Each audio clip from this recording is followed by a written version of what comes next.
Good morning, good afternoon, good evening. Welcome to Easy Physics Wala 2.0 series by TJF. तो बच्चों कुछ दिनों से मैंने वीडियो नहीं डाला था. Sorry for that. And today we are going to cover about the new topic of 11th class, thermal property. एक इंपॉर्टेंट डेरिवेशन है बच्चों थर्मल प्रॉपर्टी में, relationship between the coefficient of thermal expansion.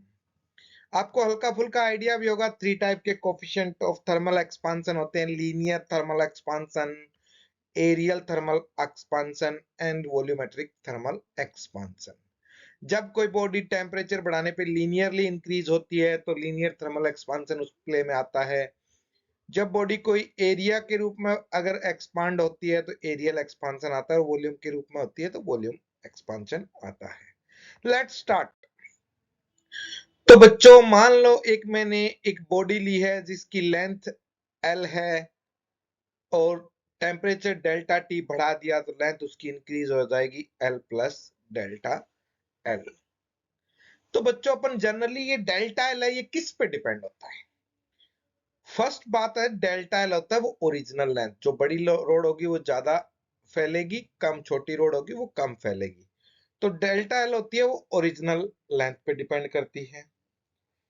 Delta L होती है वो कितना temperature अपन change कर रहे हैं इस बात पे भी डिपेंड करती है कि कितना टेम्परेचर इंक्रीज कर रहे हैं. और डेल्टा एल सबसे इंपॉर्टेंट बात मटेरियल पे भी डिपेंड करती है, इसलिए अपन इसका एक थर्मल कोफिशिएंट लेके आते हैं यहाँ पे. तो delta L is equals to alpha L delta T हो गया. तो इसको अल्फा है वो मटेरियल की प्रॉपर्टी है, जैसे कॉपर के लिए अलग होगा, स्टील के लिए अलग होगा, और कोफिशिएंट ऑफ लीनियर एक्सपांशन बोलते हैं इसको. ऐसे ही कोफिशिएंट ऑफ एरियल एक्सपांशन होता है तो डेल्टा ए होगा वो बीटा ए डेल्टा टी होगा, और वॉल्यूमेट्रिक एक्सपांशन होगा वो गामा वी डेल्टा टी होगा. इन तीनों चीजों को याद रखना बच्चों, क्योंकि ये जो रिलेशन डेराइव करेंगे उसमें इन तीनों चीजों का बहुत बड़ा रोल होगा.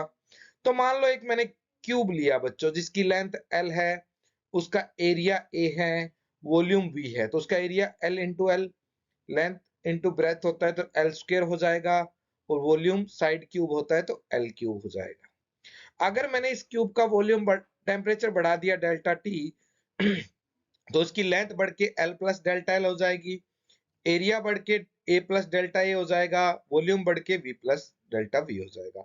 तो यहाँ पे मैं बढ़ा हुआ एरिया की अगर फॉर्मूला लिखना चाहूं तो A plus delta A is equals to L plus delta L का whole square, V plus delta V is equals to L plus delta L का होल क्यूब. तो यहां से अपन रिलेशन डेराइव करेंगे. तो पहला रिलेशन डेराइव करते हैं बच्चों अल्फा और बीटा में. तो मैंने क्या किया, a प्लस डेल्टा ए का फॉर्मूला अभी अपन ने देखा था, L प्लस डेल्टा L का होल स्क्वायर, इसका होल स्क्वायर खोल दिया बच्चों तो a square plus B square plus 2ab, तो ये होल स्क्वायर खुल गया इसका. तो इधर मेरा a प्लस डेल्टा ए चल रहा है, तो अगली स्टेप में मैंने a प्लस डेल्टा ए लिख दी. L स्क्वायर क्या था बच्चों? ओरिजिनल क्यूब का एरिया, तो उसको a लिख दिया मैंने.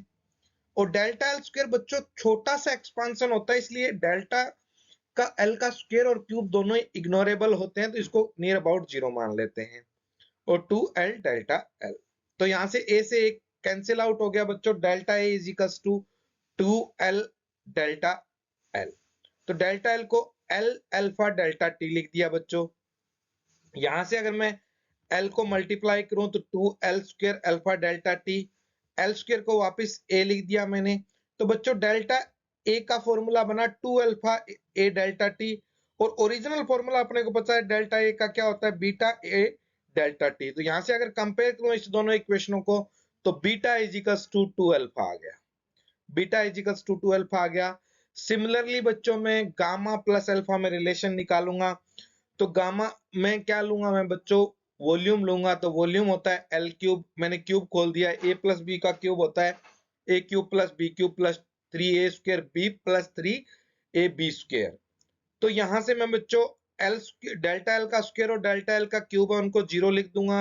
बचा हुआ मेरा L cube 3l square delta L. तो डेल्टा एल को वापस एल अल्फा डेल्टा टी लिख दिया मैंने.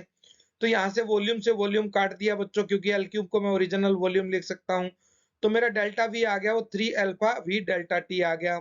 यहाँ से मैं ओरिजिनल डेल्टा वी का फॉर्मूला लिखूं तो गामा वी डेल्टा टी होता है। अगर इन दोनों इक्वेशनों को कंपेयर करूं बच्चों तो gamma is equal to 3 alpha. तो यहाँ से बच्चों अल्फा का रिलेशन बना बीटा बाई 2 और अल्फा यहाँ से बना गामा बाई 3। तो कई बच्चे इस तरह से रिलेशन छोड़ के आते हैं, कई बच्चे बच्चों 6 अल्फा 3 बीटा और 2 गामा रिलेशन छोड़ के आते हैं।